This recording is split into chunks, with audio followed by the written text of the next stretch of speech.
नमस्कार, आप देख रहे हैं दैनिक साथी हरियाणा। मैं हूं आपके साथ आपका साथी अमित विश्वकर्मा। साथियों, हरियाणा में 3 महीने के अंदर विधानसभा चुनाव होने हैं। ऐसे में हर कोई जानना चाहता है आखिर सरकार किसकी बनेगी। तमाम पार्टी, कांग्रेस की बात करें या फिर बीजेपी की, तमाम जो इनके दिग्गज नेता लगातार हरियाणा में डेरा डाले हुए कहीं ना कहीं अपनी सरकार बनाने के गुणा भाग में जुटे हुए हैं। राहुल गांधी की बात कर ले, बीते दिनों एक मीटिंग हुई और कहीं ना कहीं राहुल गांधी भी हरियाणा पहुंचेंगे और जीत के लिए जो मंत्र है वो देते हुए नजर आएंगे हरियाणा कांग्रेस के नेताओं को। वहीं दूसरी ओर बात कर लें कि अमित शाह, जो कि कहीं ना कहीं चाणक्य कहे जाते हैं बीजेपी के, वो भी हरियाणा में पहुंचेंगे 29 जून को और जो हरियाणा के नेता है उनके साथ बैठक करेंगे और कहीं ना कहीं किस तरह से हरियाणा की का जो रन है उसको फतह किया जाए उस पर चर्चा करेंगे। क्योंकि तीसरी बार इस बार बीजेपी के लिए बड़ी चुनौती है तीसरी बार सरकार बनाना। वहीं कांग्रेस चाहेगी कि आखिर 10 साल से जो सत्ता से बाहर है उसको कहीं ना कहीं वापसी की जाए। वहीं इसके अलावा जेजेपी की बात कर लें, इनेलो की बात, तमाम जो ये पार्टी हैं कहीं ना कहीं बिल्कुल चाहेंगे कि सत्ता में भागीदार बन सके।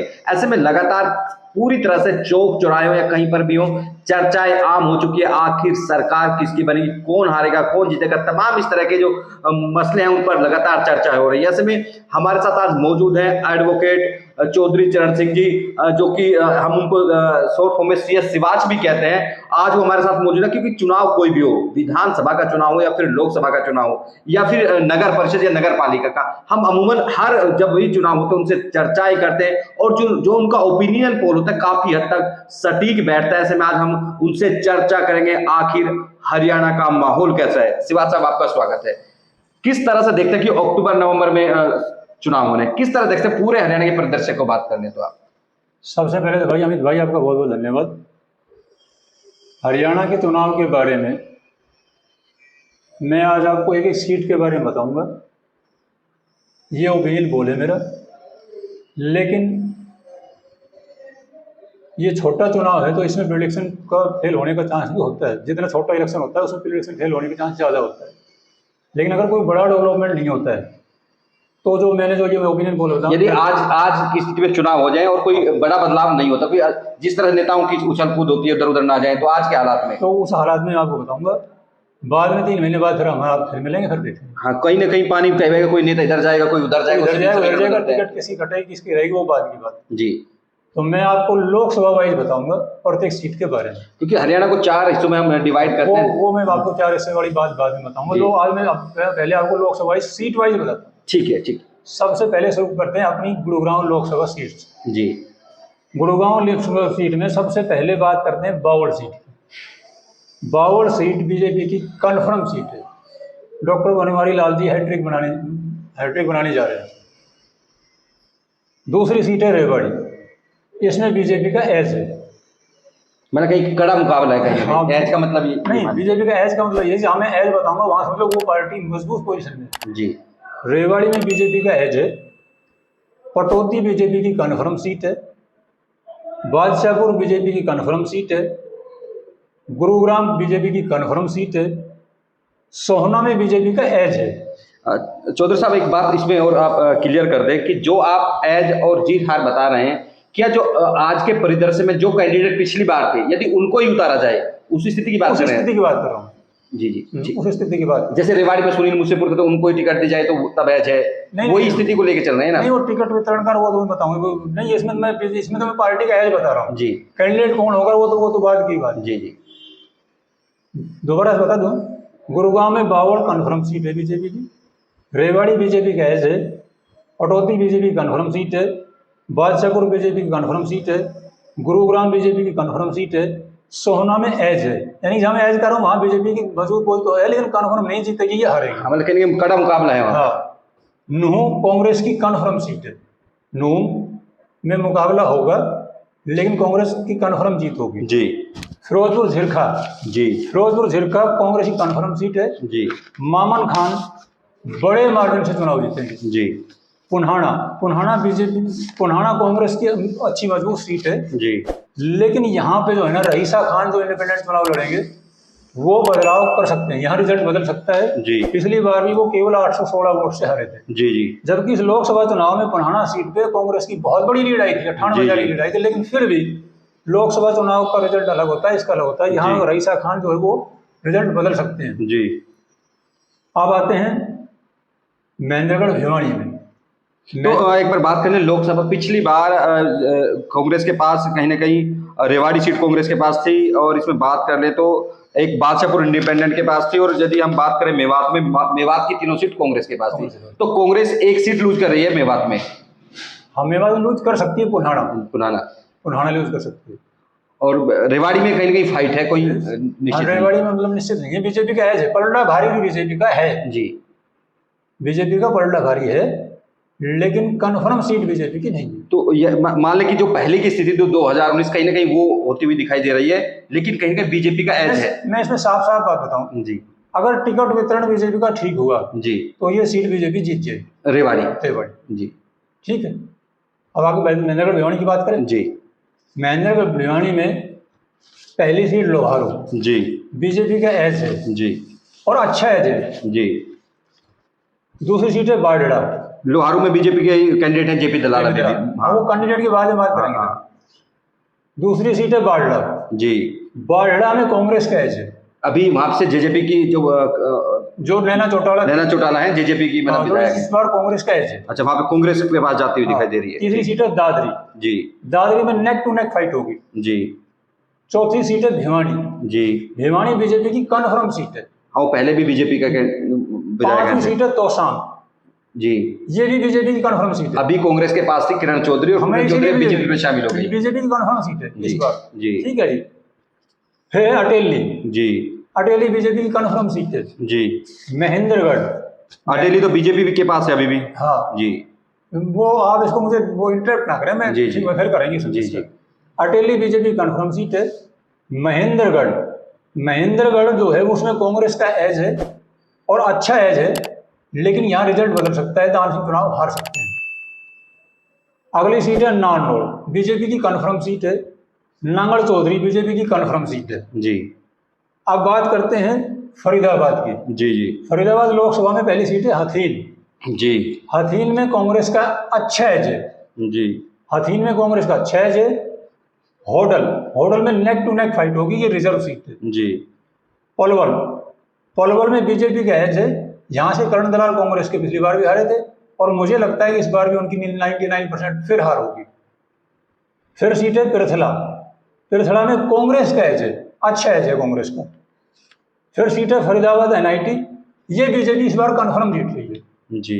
पिछली बार ये कांग्रेस के पास थी, लेकिन इस बार BJP confirm Faridabad NIT seat जीत रही है। अगली सीट है बड़खल, ये बीजेपी की इस पर अच्छा एज है बीजेपी का बड़खल पे। फिर है बल्लभगढ़ बीजेपी की कन्फर्म सीट है। फरीदाबाद बीजेपी की कन्फर्म सीट है। तिगांव बीजेपी की कन्फर्म सीट है। अब बात करते हैं रोहतक की जी। रोहतक लोकसभा में महम कांग्रेस की कन्फर्म सीट है लगभग, लेकिन अगर बलराज कोंडो जो निर्दलीय पिछली बार चुनाव जीते थे, उनको टिकट अगर बीजेपी देती है तो यहाँ रिजल्ट बदल सकता है। वैसे ये कांग्रेस की कन्फर्म सीट है। दूसरी सीट है गढ़ी सांपला किलोई, ये कांग्रेस की कन्फर्म सीट है हुड्डा की। तीसरी सीट है रोहतक, यहाँ पे कांग्रेस का एज है। चौथी सीट है कलानौर, ये कांग्रेस की कन्फर्म सीट है, रिजर्व सीट है। फिर है बहादुरगढ़, कांग्रेस का एज है। फिर है बादली, ये कांग्रेस की कन्फर्म सीट है। बादली सोम प्रकाश धनखड़ फिर चुनाव लड़ेंगे तो फिर हारेंगे। फिर है झज्जर, कांग्रेस की कन्फर्म सीट है, रिजर्व सीट है। फिर है बेरी, ये भी कांग्रेस की कन्फर्म सीट है। और फिर है कौसली, इस पे बीजेपी का एज है। इस बार हालांकि 2 वोट से लोकसभा में कांग्रेस जीती है, लेकिन बीजेपी का एज है। अभी मुकाबला देखने बीजेपी का एज नहीं, बीजेपी यानी बीजेपी का एज मतलब बीजेपी का पलड़ा भारी है। अब बात करते हैं ऊपर से अंबाला से। अंबाला में पहली सीट है कालका, यहाँ बीजेपी का एज है। दूसरी सीट है पंचकुला, ये बीजेपी की कन्फर्म सीट है। तीसरी सीट है नारायणगढ़ कांग्रेस की कन्फर्म सीट है। चौथी सीट है अंबाला कैंट। नारायणगढ़ तो मुख्यमंत्री खुद वहाँ के रहने वाले, फिर भी आ रही है कांग्रेस। हाँ, कांग्रेस की कन्फर्म सीट है नारायणगढ़। चौथी सीट है अंबाला कैंट, अनिल विज की, ये लगभग बीजेपी की वो है, लेकिन इस पर चित्रा सरवारा जो इंडिपेंडेंट थी दूसरे नंबर पे, उसको अगर टिकट कांग्रेस से मिली तो यहाँ रिजल्ट बदल सकता है। कांग्रेस में शामिल तो हो ही गई है वो, अनिल विज की का रिजल्ट बदल सकता है। पांचवी सीट है अंबाला सिटी, इस पे बीजेपी का अच्छा एज है। अंबाला कैंट में बीजेपी का अच्छा एज है। छठी सीट है मुलाना पे कांग्रेस का एज है, अच्छा एज है। 7वीं सीट है सढौरा। सढौरा कांग्रेस की कन्फर्म सीट है। सढौरा कांग्रेस की कन्फर्म सीट है। फिर आती है जगाधरी, यहाँ पे बीजेपी का एज है, अच्छा एज है, कंवरपाल वाली सीट है ये। फिर है यमुनानगर, यहाँ पे बीजेपी का एज है। अब आते हैं कुरुक्षेत्र लोकसभा में। कुरुक्षेत्र लोकसभा में पहली सीट है रादौर। रादौर पे कांग्रेस का एज है। दूसरी सीट है लाडवा, यहाँ भी कांग्रेस का एज है। तीसरी सीट है शाहबाद, यहाँ भी कांग्रेस का एज है, ये रिजर्व सीट है। चौथी सीट है थानेसर, यहाँ पे बीजेपी का एज है। पांचवी सीट है पिहोवा, यहाँ बीजेपी का एज है। छठी सीट है गुहला, रिजर्व सीट, यहाँ पे नेक टू नेक फाइट है। कलायत नेक टू नेक है। कैथल नेक टू नेक है। पुंडरी यहाँ भी नेक टू नेक है, लेकिन लिटिल बिट एज कांग्रेस का है। लिटिल बिट एज में यानी बहुत हल्का सा मार्जिन, टफ फाइट का है। हाँ, कांग्रेस का है। अब आती है करनाल लोकसभा। करनाल लोकसभा में पहली सीट है नीलोखेड़ी, बीजेपी का एज है, रिजर्व सीट है। दूसरी सीट है इंद्री, यहाँ बीजेपी का अच्छा एज है। तीसरी सीट है करनाल, बीजेपी की कन्फर्म सीट है। चौथी सीट है घरोंडा, बीजेपी की कन्फर्म सीट है। पांचवी सीट है असंध, ये कांग्रेस की, यहाँ पे कांग्रेस का अच्छा एज है और बहुत बड़ा एज है कांग्रेस का असंध पे। छठी सीट है पानीपत ग्रामीण, बीजेपी की कन्फर्म सीट है। सातवीं है पानीपत सिटी, बीजेपी की कन्फर्म सीट है। और आठवीं सीट है इसराना, यहाँ पे कांग्रेस का अच्छा एज है। नौवीं सीट है समालखां, यहाँ भी कांग्रेस का अच्छा एज है। अब आते हैं सोनीपत में। सोनीपत में पहली सीट है गन्नौर, यहाँ नेक टू नेक फाइट है, लेकिन लिटिल बिट एज कांग्रेस का है। कांग्रेस बढ़त बना दी यहाँ पे। नंबर 2 है राई, यहाँ भी नेक टू नेक फाइट होगी, लेकिन यहाँ भी लिटिल बिट एज कांग्रेस का होगा। तीसरी सीट है करखौदा, तीसरी सीट है खरखौदा, ये कांग्रेस की कन्फर्म सीट है, रिजर्व सीट है। चौथी सीट है सोनीपत, यहाँ भी नेक टू नेक फाइट होगी, लेकिन लिटिल बिट एज बीजेपी के पास है। पांचवी सीट है गोहाना, ये कांग्रेस का एज है। छठी सीट है बड़ौदा, ये कांग्रेस की कन्फर्म सीट है। सातवीं सीट है जुलाना, यहाँ कांग्रेस का एज है। आठवीं सीट है सफीदो, यहाँ भी कांग्रेस का एज है।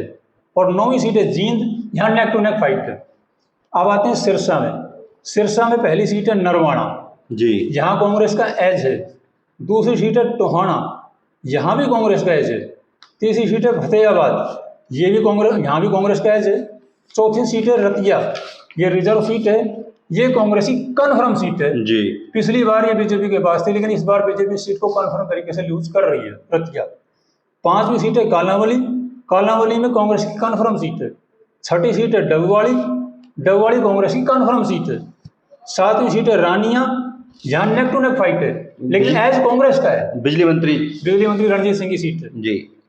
आठवीं सीट है सिरसा, यहाँ नेक टू नेक फाइट है। नौवीं सीट है एलनाबाद, ये इनेलो की कन्फर्म सीट है। चौधरी अभय चौटाला यहाँ से अभी भी विधायक है यहाँ पर प्रेजेंट में। अब आते हैं हिसार में।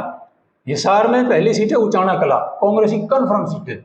उचाना से अभी कांग्रेस की कन्फर्म सीट है, लेकिन अभी तो जेजेपी के साथ वो है ना वहाँ पे हुसैन चौटाला है, लेकिन इस बार हुसैन चौटाला कन्फर्म है कि अगर चुनाव लड़ेंगे तो डेफिनेट हार होगी। मतलब कहते राव वीरेंद्र सिंह को फायदा वहाँ पे दिख रहा है सीधे सीधे तौर पे। हाँ, वो राव वीरेंद्र नहीं, चौधरी वीरेंद्र सिंह पिछली बार प्रेमलता जी हारी। दूसरी सीट है आदमपुर, ये बीजेपी की कन्फर्म सीट है, बिश्नोई परिवार के पास। नंबर 3 है उकलाना, ये कांग्रेस की, यहाँ कांग्रेस का एज है, ये रिजर्व सीट है। पांचवी सीट है चौथी सीट है नारनौल, नारनौल कांग्रेस की कन्फर्म सीट है। कैप्टन अभिमन्यु दोबारा चुनाव हारेंगे, फिर हारने वाले। पांचवी सीट है हंसी, ये बीजेपी की कन्फर्म सीट है। छठी सीट है बरवाड़ा, यहाँ बीजेपी का एज है। सातवीं सीट है हिसार, ये बीजेपी की कन्फर्म सीट है। आठवीं सीट है नलवा, यहाँ पे बीजेपी का एज है, अच्छा एज है। और नौवीं सीट है बवानी खेड़ा, यहाँ भी बीजेपी का एज है, रिजर्व सीट है। तो ये तो होगी सारी सीटों की बात। अभी 10 विधानसभा सीटों की आपने बात की, तो यदि एक बार आप ये भी बता दें जो हमारे दर्शक है कि किस विधानसभा में कितनी सीट कौन सी पार्टी को अभी आप दे रहे हैं। हाँ, क्योंकि एक बार ताकि उनको पता लग सके कितनी सीट को मिल रही है, क्योंकि हर कोई जानना चाहता है कि उनकी लोकसभा में, क्योंकि पहले गुड़गांव से शुरू करते हैं। गुरुग्राम में राव साहब जीते जरूर थे, लेकिन बहुत बड़ी कहीं ना कहीं परेशानी खड़ी हुई और मुश्किल से जीत पाए 75,000 वोट से। तो यहाँ पर बीजेपी की परफॉर्मेंस कैसी रहेगी गुरुग्राम लोकसभा में?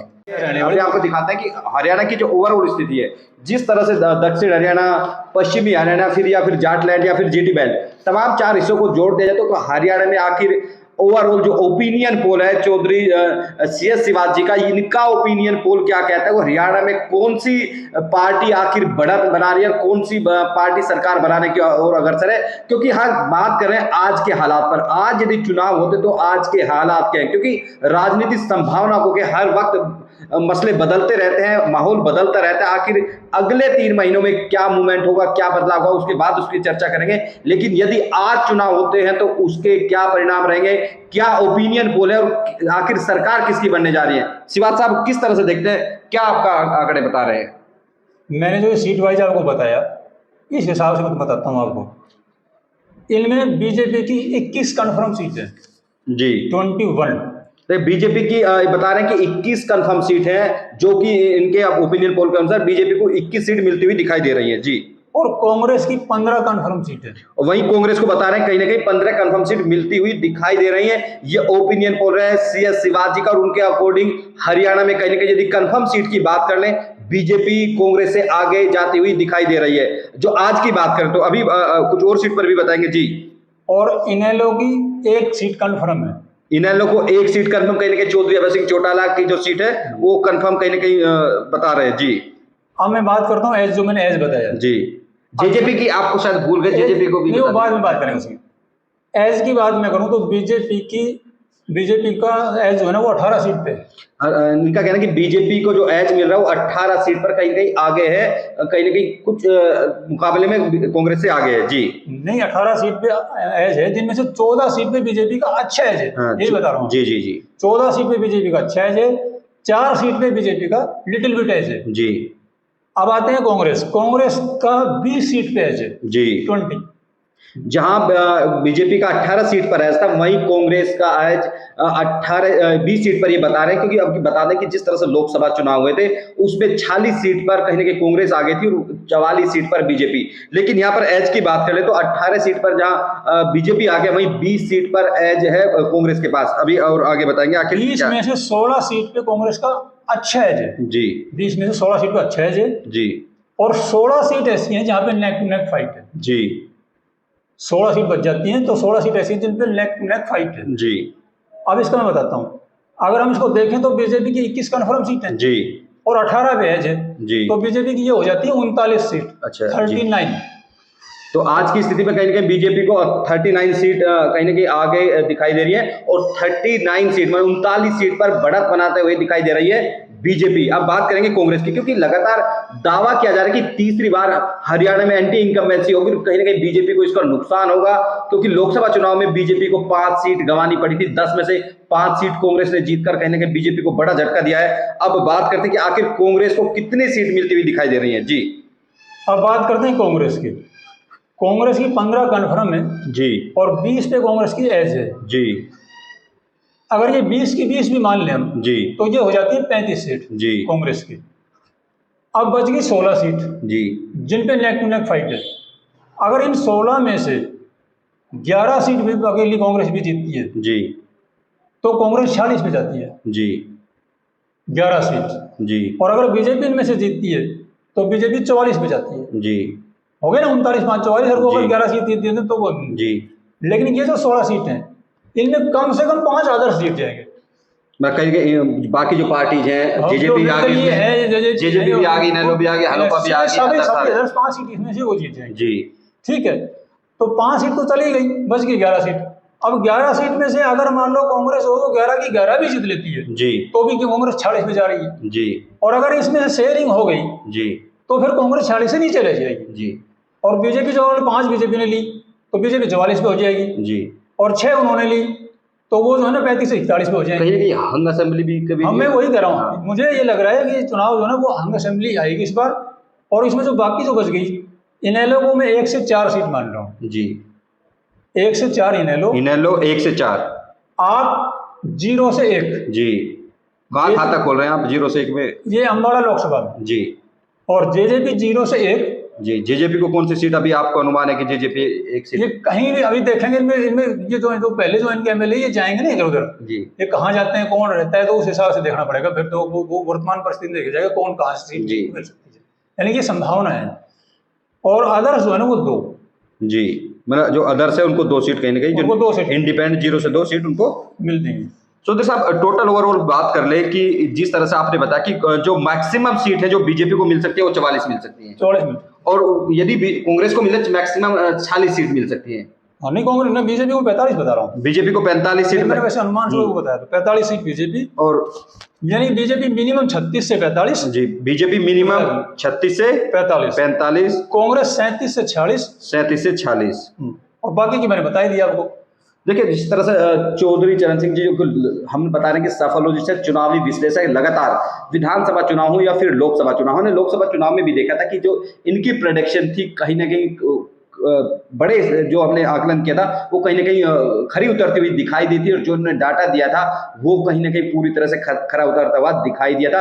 अब जब हम आज विधानसभा की बात कर रहे हैं, जब यदि आज चुनाव हो जाता है उस परिस्थिति में हरियाणा के रिजल्ट क्या रहेंगे, उस पर उनका मानना है कि जो बीजेपी है, बीजेपी को मिनिमम 36 सीट मिलती हुई दिखाई दे रही है, और वहीं जो मैक्सिमम सीट है वो आंकड़ा 45 तक जा रहा है। वहीं कांग्रेस की बात करें तो उनको मिनिमम सीट 37 का उनका आंकड़ा है, और जो मैक्सिमम सीट है 40। आप सबसे बड़ी बात है कि जो आंकड़ों में कहीं ना कहीं कांग्रेस बहुमत की सरकार बनाती हुई दिखाई दे रही है। यदि मैक्सिमम की हम बात करें, यदि मैक्सिमम टैली की बात करें, हरियाणा में जो उसका आंकड़ा है, जो कि बहुमत का आंकड़ा है, वो कहीं ना कहीं 40 सीट, क्योंकि 90 विधानसभा में 40 सीट चाहिए सरकार बनाने के लिए, एक बहुमत के आंकड़े के लिए, जो जादुई आंकड़ा कहा जाता है। कहीं ना कहीं उस आंकड़े में यदि आज के ओपिनियन पोल की बात कर ले तो उसमें कहीं ना कहीं जो कांग्रेस है वो बढ़त बनाती हुई दिखाई दे रही है, और उसको 40 सीट मिलती हुई दिखाई दे रहे हैं। वहीं उसकी बात कर ले बीजेपी की, वो 45 सीट के आसपास पहुंच सकती है। वहीं जो अदर्स की बात करें, इनेलो 1 से 4, इनेलो कहीं ना कहीं स्थिति सुधार सकती है, क्योंकि पिछले चुनाव में उसको 1 ही सीट मिल पाई थी, ऐसे में वो 4 तक जाती हुई दिखाई दे रही। वहीं आप भी खाता खोल सकती है, अंबाला क्षेत्र में उसको कोई एक सीट मिलती हुई दिखाई दे रही है। इसके अलावा जेजेपी की बात कर ले, जेजेपी के लिए सबसे बड़ी खतरे की घंटी, यदि ओपिनियन पोल को सही मान लिया जाए, हालांकि 3 महीने बाकी हैं, काफी समीकरण बदलते हुए दिखाई देंगे, क्योंकि चुनावी माहौल है और जो राजनीति है हर पल बदलती रहती है, उसमें जो अंतिम रिजल्ट आएंगे वो कुछ भी हो सकता है। लेकिन यदि आज की बात करें कि कहीं ना कहीं जेजेपी को बड़ा धक्का लगता हुआ दिखाई दे रहा है, उसको जो ओपिनियन पोल है उसमें 0 से 1 सीट मिलती हुई दिखाई दे रही है। लेकिन क्योंकि जेजेपी ने जिस तरह से 2019 के चुनाव में भी लोगों ने कम उनको आकलन किया था, कहीं ना कहीं आंकड़े में कहीं ना कहीं फेल रहे थे, वो 10 सीट लेने में सफल रही, तो कहीं ना कहीं दक्षिण हरियाणा की राजनीति की दूरी बन गई थी जेजेपी, और जो उनके नेता थे दुष्यंत चौटाला वो सरकार में डिप्टी सीएम भी रहे थे। ऐसे में स्थितियां कभी कुछ भी बदल सकती है, कोई भी किंग मेकर बन सकती है। जो जैसे कि शिवा साहब ने बताया कि इस बार कहीं ना कहीं जो उम्मीद है हंग असेंबली के, यानी कि बहुमत किसी भी पार्टी के पास नहीं होगा। ऐसे में जो भी अन्य पार्टी है या जो इंडिपेंडेंट कैंडिडेट्स हैं, सत्ता की चाबी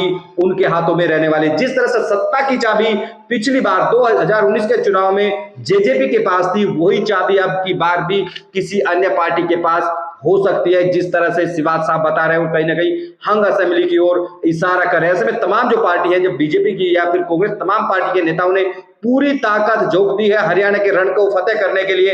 रिजल्ट आखिर क्या होंगे ये तो कहीं ना कहीं चुनाव, क्योंकि मैच अक्टूबर नवंबर में चुनाव होने, कब चुनाव, उसके बाद जो परिणाम आएंगे आखिरकार उसके बाद पता चलेगा। लेकिन अब एक बात भी पूछ रहे चौधरी साहब, जो आपने तमाम जो आकलन किया, इसका आधार क्या था? आपने किस तरह से आकलन किया कि जो ये आज इस एक अनुमान पर पहुंचे हैं?